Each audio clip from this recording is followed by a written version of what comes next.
Hello, আসসালামু আলাইকুম guys, সবাই কেমন আছেন? আলহামদুলিল্লাহ আমি ভালো আছি। আমি আমার আজকে ইউটিউবের সর্বপ্রথম ভিডিও ব্লগ। তো আমার ভিডিওটা সবাই একটু লাইক শেয়ার করবেন যদি ভালো লাগে। আর আমি একজন সৌদি প্রবাসী, বুঝছেন?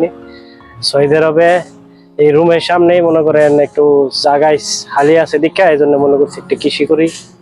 তো আপনাদেরকে আজকে আমার কৃষিগুলো আজকে শেয়ার করবো, আপনারা দেখেন একটু এই আর কি। তো একটু দেখতে থাকেন, ঠিক আছে? আসেন।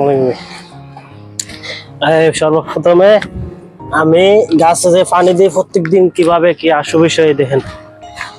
আসেন আলমগীর ভাই, এদিকে আসেন, এদিকে আসেন, আমার দান সামনে আইন।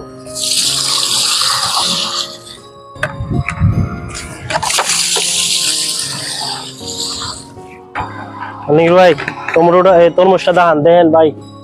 একটা তরমুজ মাশাআল্লাহ কত বড় একটা তরমুজ হয়েছে, দেখেন। দোয়া করবেন, ঠিক আছে, আমার গাছগুলোর জন্য। আর দেখেন একটু একটু বাস এই জায়গাটা খালি রয়েছে, বুঝছেন নি? মনে করেন একটু অনেক জায়গা লাগাইছি, টমেটো লাগাইছি, দেখেন মাশাআল্লাহ কিভাবে টমেটো ধরছে।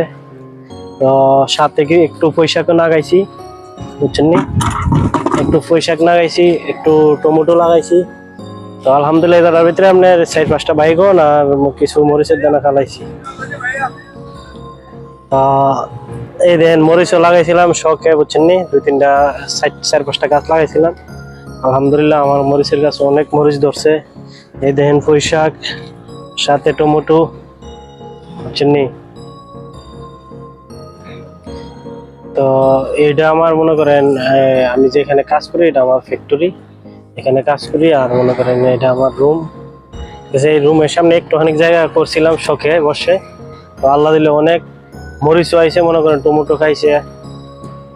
আল্লাহর কাছে লাখো শুকরিয়া। অল্প জায়গার ভিতরে পানি দিয়ে প্রত্যেক দিন বাস, আর অন্য কিছু না, সার কোনো কিছু লাগে না, এবং শুধু পানির দ্বারা আল্লাহর নিয়ামত, বুঝছেন নি? সবাই একটু কষ্ট করলে সবই সব সম্ভব, স্বাভাবিক। তো মরুদেশে মনে করেন এই কৃষকের হাওয়া বড় কঠিন। একটু লাগাইছি তো স্বাভাবিকভাবে সবই হইলো আলহামদুলিল্লাহ। পানি দিয়ে একটু কষ্ট করে। এই দেন মরিচ দেখেন, দেখছেন নি? মরিচ আল্লাহর রহমত দিছে। তো সবাই দোয়া করবেন আমার জন্য। তো আজকের মতো ভিডিও এতটুকুই। তো ভালো থাকেন, ঠিক আছে সবাই, আসসালামু আলাইকুম।